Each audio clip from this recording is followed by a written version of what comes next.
like God, which is better for me. So Denise, you just need to mute me when you're talking. No, just mute your mic. Wow, that was a good start to the broadcast, and welcome to our wonderful wrap up. All right, turn that off. Come over here. All right. So I'm usually not nice to Denise. This is not a reflection. For anyone else who's watching, hi, I'm Chris. This is Denise. We're very good friends. That was all a joke. For everyone else who knows that I'm such a lovely guy, welcome to Geneva. And as you can see, people are walking around behind me. And we are just finished the final plenary of the Geneva Climate Negotiations 2015. So it's overall wrap up. Today we had an interesting discussions in the morning, and okay, can I just get a heads up from you guys if it's too noisy, because we can move. No, it sounds alright. Alright, no worries. Fine for me. Okay, great. So we had an interesting kind of morning of discussions in terms of the final things that people wanted to discuss, just so we can move towards the end of these negotiations. And then finally this afternoon we just had the closing plenary. Both of these were kind of very uncontroversial, and were more just about clarification of former positions. So people are just getting their voices out there on the negotiating table, and making sure they've been heard before the end of Geneva. We have released a text last night, a good solid 86 pages of the world's ideas on how to combat climate change in the post-2020 period, and that is a lovely read. It's superbly written. I think J.K. Rowling was on the drafting committee, and I can guarantee you that you can spend endless nights there. There may be a sequel coming out in 2016. We're not sure. We're still talking with JK about that one. But that text is full of basically every idea that was put on the table here in Geneva. I mentioned the other day that there was a close to editions of the text on about Tuesday, and then on I think Wednesday night there was some interesting revisions that were released that had a few more additions to the text in what I analyzed as being kind of largely LMDC positions with a few uncontroversial transparency provisions as well. But basically we have a very inclusive text, a text that includes everyone's views, and a few extra additions is highly uncontroversial and won't make a difference, because once we actually get into negotiations, that's when the real fireworks will start. This morning we started the day with a really interesting discussion that began on structure but then mainly focused on markets. And again, some pre-existing positions were placed on markets, and there was a standard kind of Bolivia, Venezuela, we hate markets position. There was a standard kind of Africa group and G77 position put forward that if markets are going to be available, then they need to be kind of secondary to emissions reductions, and they need to be primarily oriented to support developing countries as opposed to supporting developed countries make cost-cutting measures. I think the most interesting, or not interesting, but the most useful intervention of the morning came from the US. Ironically, yes. Please, this recording will not last long. I will delete it very soon because I just said the US did something useful and I can't have that on my permanent record if I ever want to have a future in climate justice networks. But the US kind of mentioned that overriding the talks on markets going forward, markets are going to be a critical aspect of ensuring that we can have increased ambition from developed countries, and the US is only planning to use them, is not planning to include them in their emissions reductions trajectories for the short and medium term, and that if we don't get clear regulations on how to use markets within the UNFCCC, then countries are just going to use markets outside of the UNFCCC and use them that way. And it's useful to continue this discussion moving forward, and I think that's kind of a general summary of what the discussion was this morning. There was a lot of positions for and against markets. It's still very, very divisive, but I think that there's a general consensus within the plenary to continue discussing how we're going to regulate and use these markets for the benefit of all. Obviously, that still holds a sour note with a lot of developing countries who are very disappointed with the way markets have performed in the recent history. Venezuela, for example, talked about 5 billion euros of carbon market fraud that's already gone on, and I think their positions are going to be pretty much stuck in stand for a while.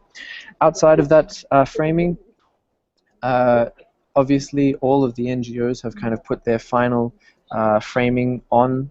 We've already seen a piece from AOSIS that says that they're very happy with the discussions that have gone on. It's a very positive start to the year. China, that Stanley might be interested in, has made a few interventions saying that they're very, very happy with the way discussions have started this year, that they were very disappointed with the way the ADP chairs concluded 2014, and they're very positive with the way the new ADP chairs have begun 2015. And I think that's a pretty good summary of a lot of what parties feel here. That they're happy with the way that the chairs have listened to parties, and it's a good stepping stone for the rest of the year. Obviously, the CAN presser this afternoon was also positive and reiterated their positions on long-term goal, as well as some of their other kind of recapping moments of the talks. Generally, Christiana Figueira is incredibly happy, and she noted this morning in a briefing to CSOs that she's never seen parties as positive and as collaborative as she's seen here. Obviously, framing that though is the fact that we haven't really got into anything that would divide parties as well. So we haven't actually tried to see whether there is collaboration or divisiveness at the moment. We've kind of maintained on a pathway that ensures collaboration, that ensures kind of multilateral happiness. We haven't really tested it out yet. And the key test will be the homework towards Bonn and how we enter Bonn with a real tester of whether or not that collaboration is going to continue. And once we start to get some of those divisive issues on finance, on pre-2020 ambition, on differentiation and things like that, then that's going to be where the real test of collaboration, I think, will come in the lead up to Paris. In terms of the overall wrapping, one of the things that NGOs are kind of very positive about here, and one of the things that a lot of countries are positive about here, is the general sense of collective understanding of the need to move towards differentiation, as well as collective understanding of the need to move towards a long-term goal. And a long-term goal that it looks like is not only kind of mitigation focused, but also recognizes the importance of adaptation and support as well. And I think some of the cycles discussions yesterday kind of highlighted that growing understanding of the need to have a kind of a holistic vision as we move towards to Paris. And I think there was that can be a good example of where there was collaboration, where perhaps there wasn't as much collective understanding before. So I hope that's a pretty good wrap-up of what has been kind of discussed throughout the day. Janice and I have both been in kind of different meetings towards this week, and have both been talking about kind of very different subtopics within the negotiations that obviously are very important to particular constituencies and countries, and it might be interesting to both of you and to anyone else who's watching later on. So if you have any kind of questions on that, we'd be happy to share.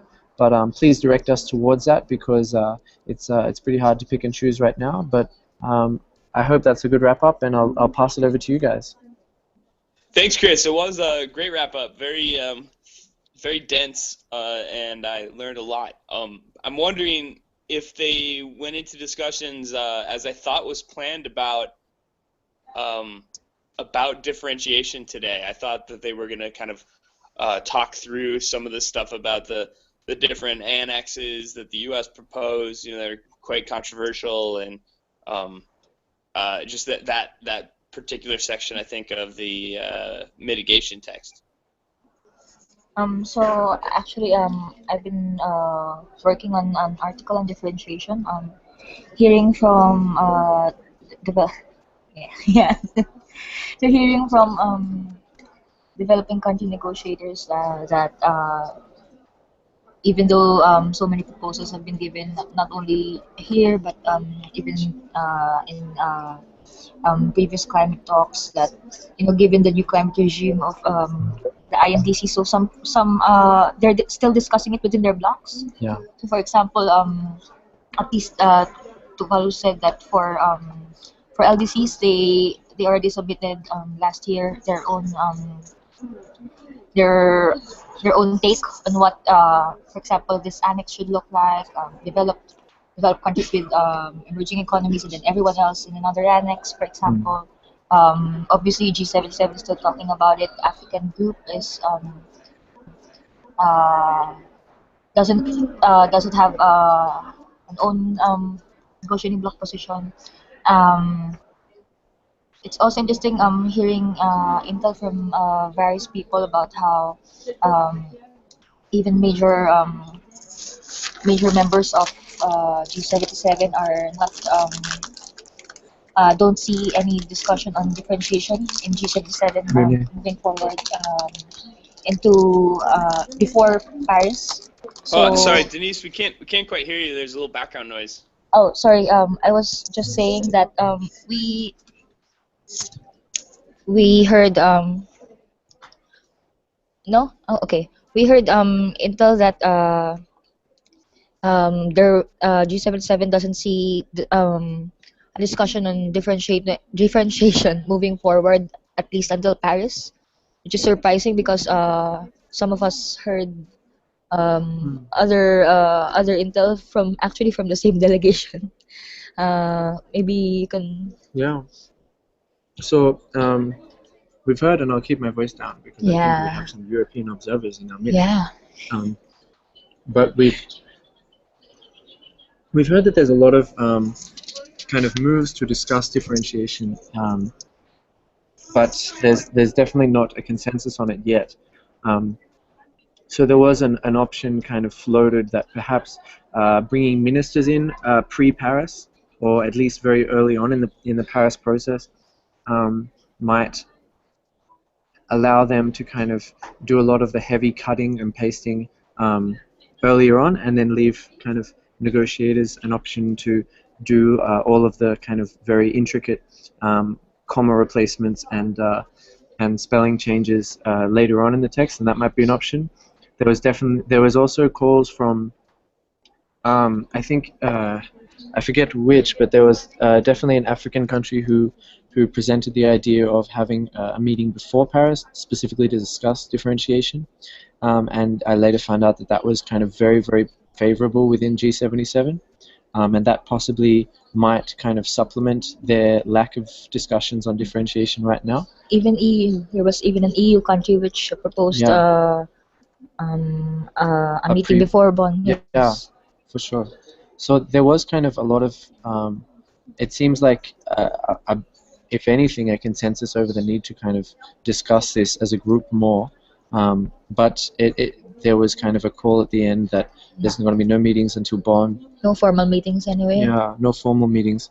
But there was kind of reiteration from the co-chairs that there's a hope that countries can start having bilaterals. I might recommend using the wonderful technology of Skype or Google Hangouts, which allow like amazing bilateral facilitation. Perhaps that's not on the table at the moment. The UNFCCC is kind of considering a lot of options, and I don't know if Skype is feasible at the moment, but that could be an option. But there's meant to be the idea of having a lot of bilaterals before Paris, and allowing that and like kind of allowing ideas to, I guess, filter down through different people's ideas. I actually we also heard from another developing country negotiator who doesn't wish to be named, and probably shouldn't, but that ideas on self-differentiation might be also popular, and that is definitely in line with the Swiss proposal that was submitted on, I think, February 7th or 8th.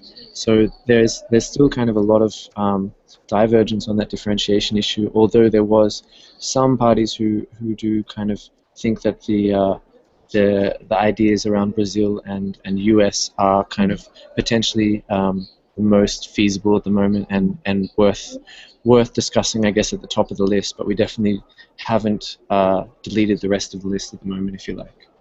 And did they talk about it today, or is that just like your download is mostly just from stuff you picked up over the course of this week and in conversations with different individuals? Yeah. Just hallway interviews. Yeah. Okay. Um, What about June?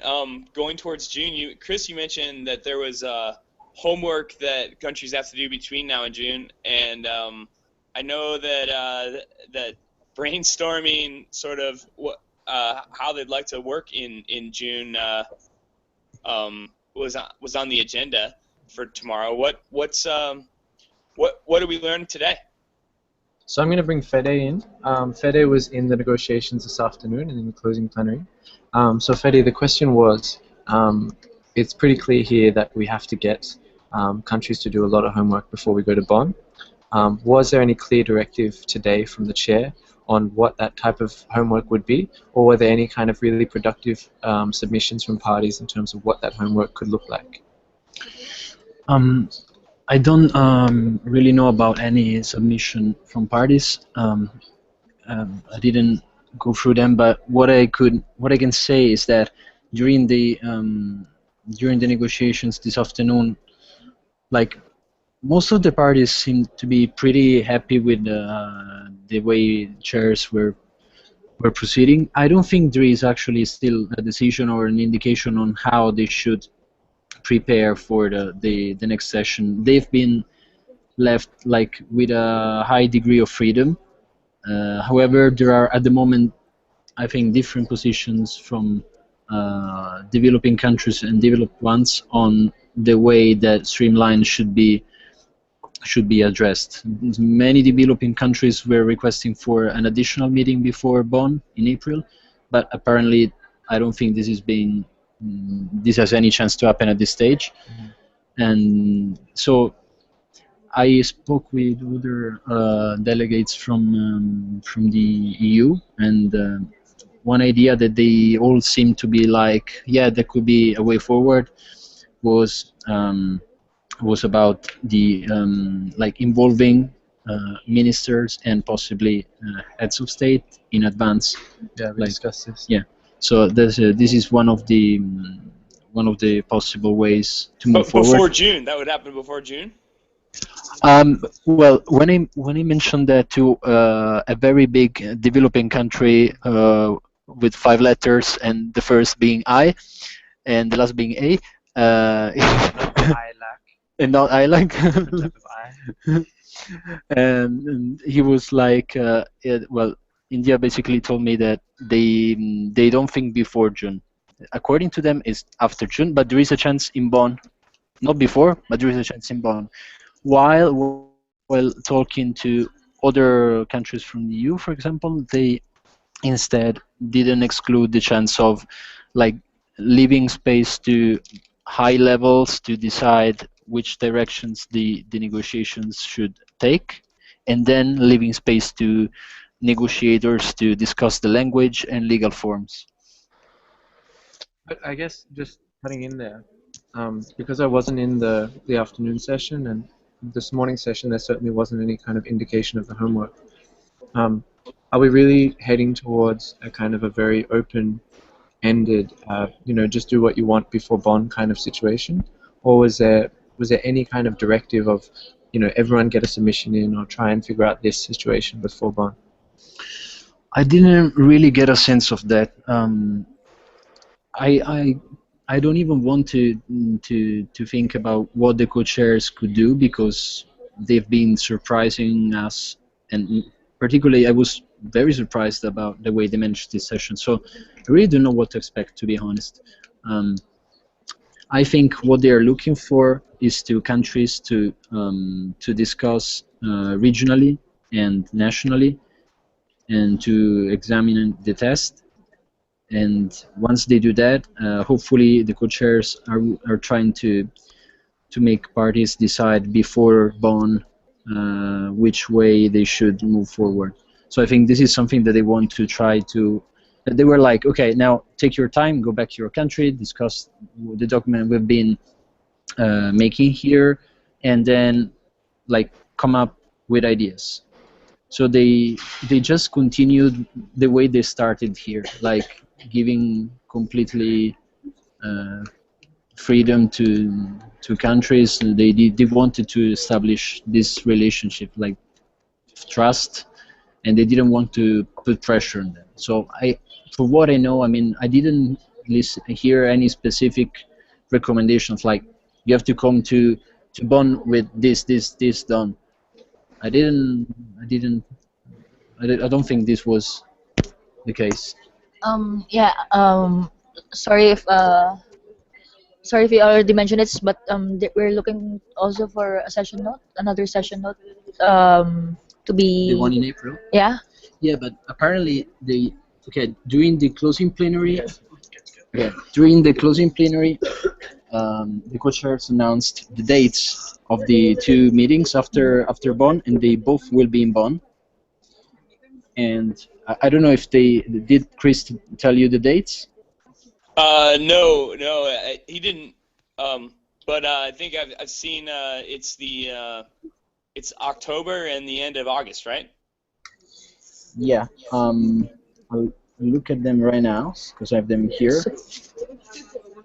Oh yeah, Both the in first Bonn. one is Yes. Interesting. both in Bonn. Yeah, the Yeah. first one is from 31st of August until September the 4th. Mm. And the second one is 1923 October. So both sessions will be made of 5 days. Do we have a location for this? Bonn. They're both in Both Bonn. Bonn. Yeah. But then Groups were so pissed. Christiana Yeah. Figueres said, I need to stress by saying that we already make reservations for the space in Bonn that we need to secure funds. So I mean, these are the locations and the dates, as long as they manage to get funds. But I think they've always been funding money in the past. So. Yeah, but they've noticed that funds have gone down in the last few years. So we'll see. Yeah. So yeah. That usually only happens in June during like the SPI or something. They usually ask for a country or a group of countries to just put up some money. That's how literally that's how it happens. Yeah, and I then think sometimes she countries really sponsor. requested that. Yeah. So did you guys? Okay, so countries are gonna go, or government envoys are gonna go home. They're gonna feed into their INDCs, and we'll see a lot of those come at the end of March. We've heard some countries maybe in a sort of a show of dragging their feet, like Australia and India. The INDCs will come later. Many countries literally don't have the ability to put their INDC forward so quickly. So some of those will come later for maybe more legitimate reasons. And I actually can't speak to why India is going to take as long as they will, but I think we know why Australia is. So INDCs in the end of March. In the meantime, this text is being it's going to be translated into all the UN languages and available. Hello? Obviously, a lot of these negotiations take place in English, but that's sort of the UN rules. So that has to happen 6 months prior to the strongest form of the legal form of an agreement that has to happen 6 months prior to that being agreed, right? Per the rules of the convention.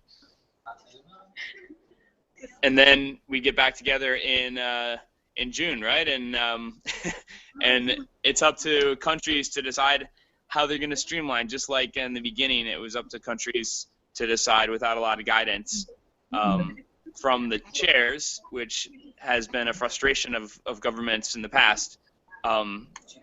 They're now in the driver's seat, and so we don't really know what to expect. What do you guys think that means for us as a climate movement? What do we focus on between now and June? I think from what we've been hearing in the corridors and even the CAN meetings, that it's really just up to us to not just push our countries to deliver on the INDCs, but also even delegates who I got to speak to were saying, okay, we're expecting civil society think tanks to to crunch the numbers, to do the work of actually analyzing, trying to compare whether this would actually add up um, into something that would actually steer us away from 2 degrees. Mm. I think we need to do a few things.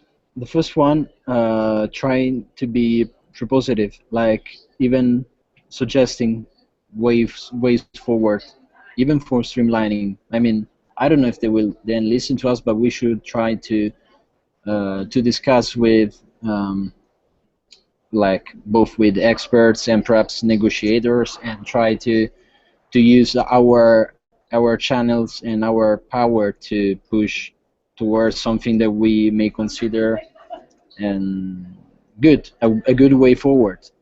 Because at the moment, as I tried to explain in yesterday's article, like I don't really know if we can trust the co-chairs. I mean, they can either be the smartest guys in the world, that they manage to get all parties happy, and they probably have in their heads a very good plan for how moving forward in the next months, or either they have literally no idea of how moving forward.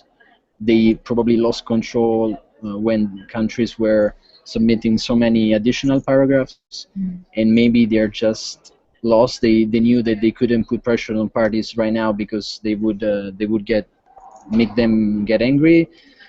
So if we can trust them or not, I don't know yet. But what we have to do is, and that's the second thing, is keeping the pressure very high, keeping the pressure high, and trying to eventually identify something that we consider as a good strategy, a good way forward, even for streamlining, and trying to push it, because that would be the very like the most important thing of this year.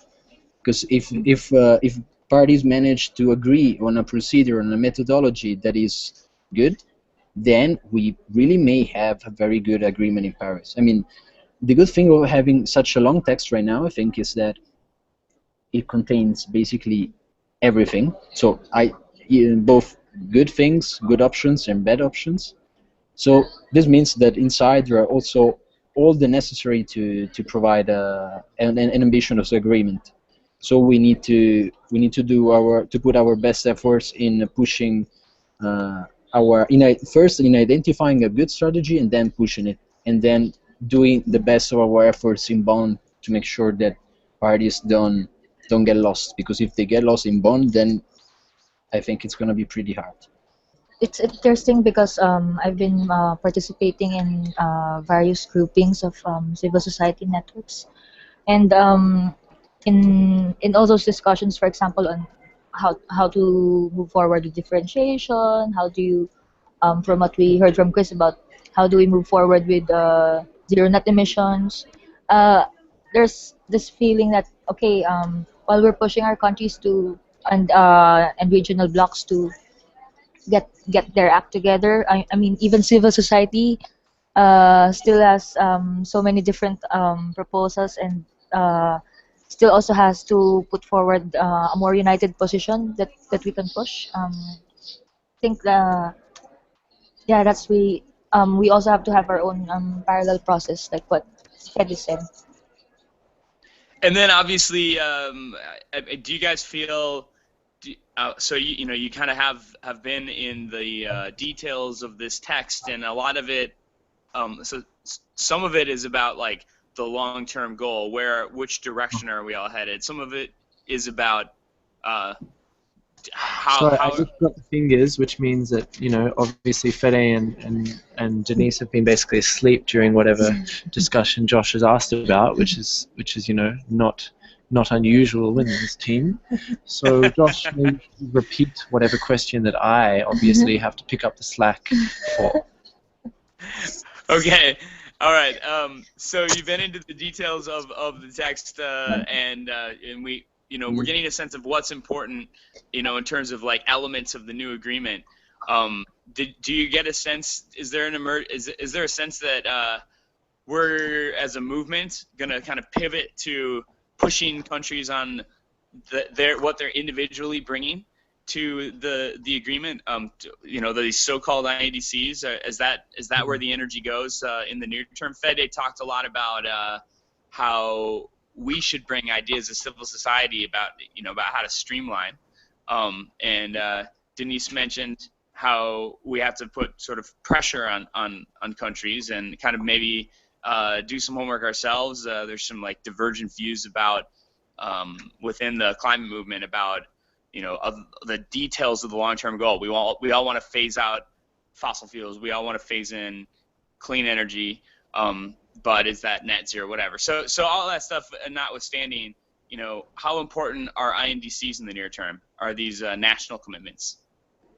Absolutely important, and possibly not only a critical factor moving forward, but possibly the most critical factor right now.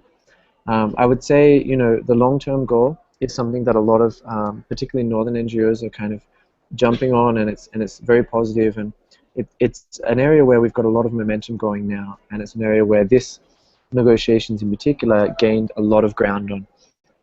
We've got a lot of different options for long-term goal, and a lot of them are very positive, especially if you take them on good faith. There are definitely some concerns about net zero, but a lot of the conversations I've been having with negotiators who are proposing net zero are doing so in good faith, and kind of have emphasized that in a way that we should kind of continue the momentum there. However, I was just in a CAN meeting on long-term goals, and a CAN member from kind of a southern-leaning CJN NGO made an intervention which I thought was the most valuable of the entire discussion, and that was that this discussion on long-term goals is really valuable, and it's really important that we get some clarity on it. And if people are saying net zero and they're people with concerns, then what we need to do is encourage those parties to kind of argue how they're going to reach net zero, and if that how process is a negative one that we see, so if it includes a lot of CCS reliance or if it includes land grabs, then that's things that we can jump on. But more importantly, even than that long-term goal framing, because it seems like there's some convergence there, is the Workstream 2 effort and the pre-2020, and even that 2020 to 2030 or 2020 to 25, depending on the agreement that we get, that level of ambition, and that's exactly what's going to be in the INDCs. And that is the kind of the key element now, because as this colleague mentioned, if we focus all our energy around the long-term goal, and that's the only thing we get out of Paris, then we potentially, and at the moment the shortest time frame we have for long-term goal is 2050. So if we lock in a 2050 accord, then that takes all the agency not only away from civil society, but it takes all the agency away from all the people that civil society here represent. And I think the key takeaway is that yes, there's an important work on figuring out what the long-term goal is and getting some clarity there. However, if that long-term goal isn't in alignment with short-term ambition that's like dramatically raked up with short-term support for developing countries, then that long-term goal is going to lock in what at minimum would be a 35-year commitment, during some pretty critical 35 years. So a generational commitment that won't get us anywhere near a safe trajectory. So definitely, it definitely didn't come out in the talks, but that's definitely a takeaway that I got from I guess the conclusion here. We've got some good long-term momentum, but the short-term is really kind of struggling along, and that short-term ambition is where the INDCs hopefully will lead us, but we need to start pushing those. Chris, your country, Australia, isn't expected to put INDC forward until June or July. We've heard from at various points from India that they're also not going to put their INDC forward until much later in the year. What about some of the other big emitters? Who do we expect is actually coming in with an INDC in March, so that by the time we show up in June, we can start. Well, first, so we'll be able to start reviewing midway through the year, and maybe who, if other trackers are on this call or watching later, obviously everybody should push their country for the strongest commitment they can make, but who only has a few weeks? Well, I understand, Fede, do you know when the EU's submitting exactly? When? When the EU is submitting INDCs? Uh, I thought it was I quite don't soon, know. right? I thought it was in March, right? I think they will in March because they already set their target in October. Yeah. Not much. My friend across the table, will it be March? Yes. Oh, we have confirmation. I can confirm it. Yeah, so we know use in March, and we know a lot about the mitigation side of EU and China and the US, but we don't know much about the adaptation side, right? We Or don't know much about the finance or adaptation in the anything INDC from else. the EU, do we? Oh my god, is that Josh himself? Yeah, I'm getting a shake Oh, of the head. I Seb. think it's secret intel. Hello. So we have Sebastian, who we were Oh, just asked about the EU INDC. Will it include adaptation, my friend? Then everyone. Seb doesn't know, and I'm getting a kind of an awkward smile and shake of the head from a lovely European negotiator who's across the table from me right now, who's pretending that she's not hearing this. But yeah, so that's definitely an area to look into for our European trackers. Um, Adaptation was again kind of reiterated very, very strongly as needing to be equivalent to mitigation commitments from AOSIS, from LDCs, from Africa Group, and from LMDCs. So getting a strong kind of adaptation understanding is going to be critical for those countries in terms of coming forward and with their potential, adaptation and mitigation INDCs. It's my understanding, Josh, that the US is planning to submit quite soon as well. Is that right? I believe so. I think that the U.S., EU, I think China are Yeah, I was going to say all China coming as well, in quite soon. first quarter of this year. Yeah. However, Hong Yu kind of told me that there's still a bit of flexibility with the Chinese INDC. At least that's her understanding among Chinese civil society. So potentially those countries are going to be very soon, but we're really hoping that they're open to alternatives. The question on Australia is interesting. The Australians have indicated that they're not going to present INDC until June, perhaps, which is strange because we're already running INDC training workshops throughout Southeast Asia. So I don't know what they're training them in if we haven't actually done ours already. But anyway, um, there's definitely a lot of things to look out for. I think obviously the INDCs coming out of Brazil and South Africa could be kind of very, very strong tipping points in terms of how other developing countries come up with INDCs. Look out for INDCs. I'd especially encourage INDCs from ILAC because my understanding is that ILAC have yet to really coordinate on their INDC and make a lot of process. My intel from Diego tells me that there's a lot of kind of confusion between the negotiators and the technical staff of the Costa Rican INDC, for example. So I think a lot of people would be looking for ILAC ILAC INDCs to kind of lead the way on a few things, as well as kind of obviously Brazil and South Africa. And there's a host of those countries that are supported by the MAPS program, so hopefully they will have pretty strong INDCs and on time. But those could be critical. There was an announcement that September could be, not an announcement, but there's intel that September could be a possible date for India and Indonesia. So that could be interesting. It means that our Asian and Southeast Asian colleagues could have a little bit longer.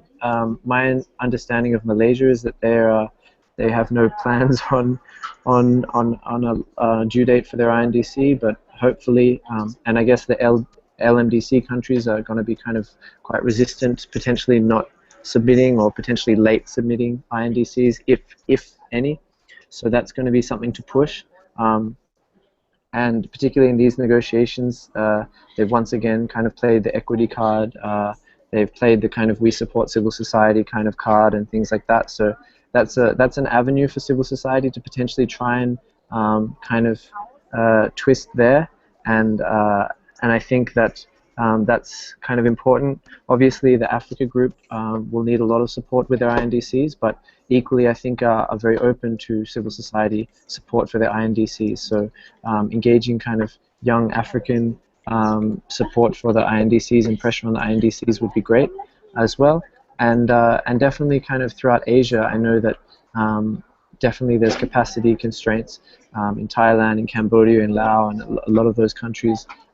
And there's kind of a great opportunity to try and influence things. And then finally, obviously, support. It seems that the Middle East, for example, could be a critical region. If we get some positive INDCs out of there, that could be a real turning point. But at the moment, potentially they're going to be in the same boat as LMDCs. So I think that's something we need to continue as a movement, as a group, as a project, as an idea. We need to kind of try and get a better understanding of those regional INDC developments and how we can potentially ensure that not only they are ambitious, but that there is enough overlap for some sort of understanding of accounting. There was a submission. There was a intervention from Switzerland, obviously, and the EIG, saying that we would love to have 5-year cycles, but how are we going to have 5-year cycles with 196 different INDCs at the moment? So that can be so not only kind of it might be very, very difficult to try and push ambition, but it might be more opportunistic to try and, or more of an opportunity to try and push work as a movement to figure out how to push INDCs that are more readily accountable, more readily comparable as well, because that's going to be a big effort for NGOs, I think, leading on into Paris, trying to get some accountability of INDCs that therefore negotiators can use as a means of negotiating not only short and medium term but long term goals as well. Thanks, and it's Global Divestment Day kicking off, right? So we're leaving the negotiations into this sort of flurry of activity around the world. Yeah. Both today and tomorrow, I suppose. In some places, maybe yesterday, where yesterday was Friday. Is that presence being felt in the negotiations? Are our partners kind of talking about it, or did they talk about it in the sort of closing presser today? So I wasn't in the closing presser. I believe it happened 3 to 4, and I was kind of prepping for this. But it was definitely talked about in the Cannes PCG this morning, and it was definitely kind of on a few of our partners' lips today. I know Avaz had a meeting with a lot of lead negotiators last night, obviously talking about divestment and plans moving towards Paris.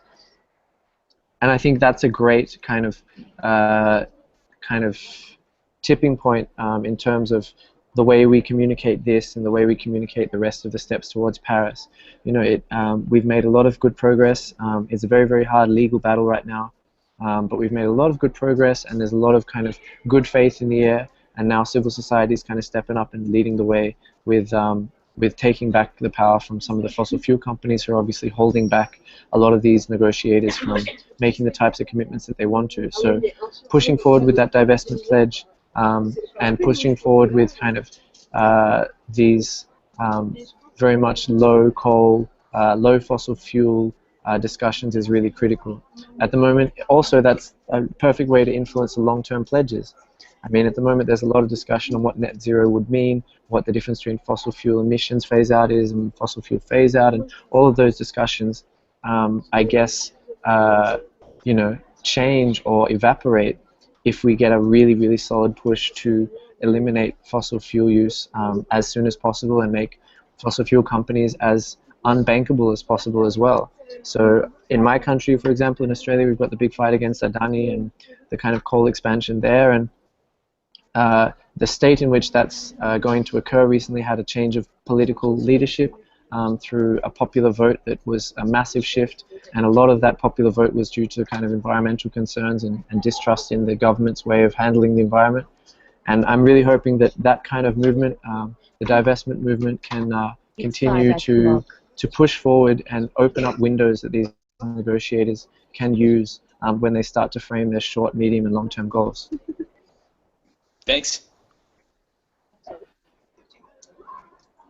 Stanley, you got any questions? How does that?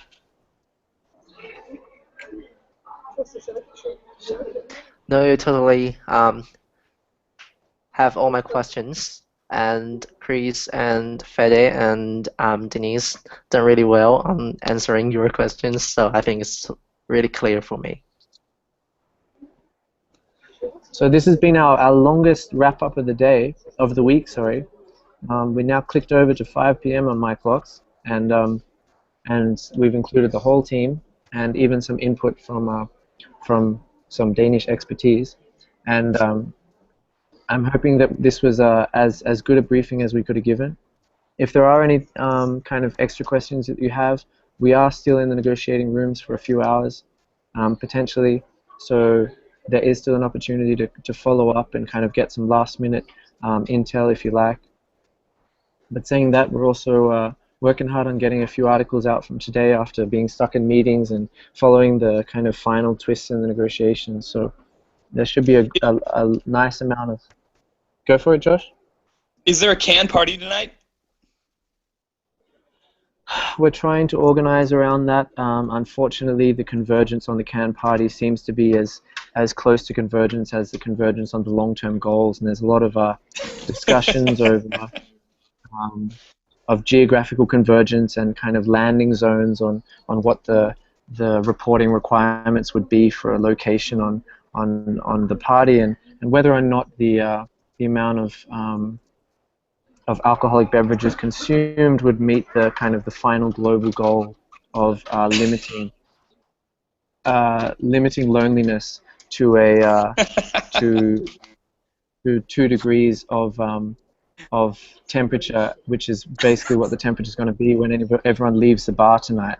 So or if we're going 1.5. to, yeah, or 1.5. So if we're going to have a sustainable climate later on in the early hours of tonight, and it seems like a lot of negotiators should be keen for that because they've had a wonderful, relaxing week.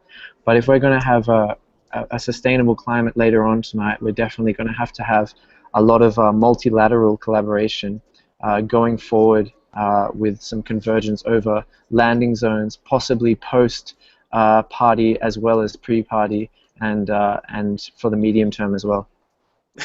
That's fantastic. Hey, I want to echo what Stanley. I want to echo what Stanley said about this. I'm not sure if that was endgame messaging from the can presser. Again, I just have to reiterate, I wasn't in the can presser, so okay. if there's any divergence there, just let me know. We'll look that up. We'll look that up. Yeah, thanks, Chris, and pass on my deep gratitude to Denise and Fede and all the other sort of colleagues and friends in Geneva. I wish I was there with you. I know a lot of people watching this probably are on the same page, wishing that they could have been there with you. So, guys, I hope you get to relax tonight. I know some of you are going into more meetings over the next day or two, and others are getting on long flights or whatever. But what relaxation you can get, you deserve, and I'm really in your debt for all the work you did this week. Well done. Thank you. Thanks a lot, Josh, and thanks for giving them that slither of hope that they're going to be allowed out of the apartment tonight. I guess I'll use that for the next 5 minutes, and that'll make them feel better. All right. So, Chris, we're still having our regular call in like 5 hours, right? In 3, you mean? Let's push it back to 5 hours, so it comes right in the middle of your. No, I'm just kidding. I think I'm sorted. I have what I need, and there's plenty of stuff on the internet about what the heck happened. So, okay. Have a good night, and thanks everyone. And just to kind of flag, look out for. I was just in a CAN long-term goal meeting where they were talking about how difficult it is to talk about net zero, and look out for a very contentious, I guess, attempt at discussing that in IPS quite soon. So that should be fun. Okay, right on. Awesome. See you later, guys. See you later, guys.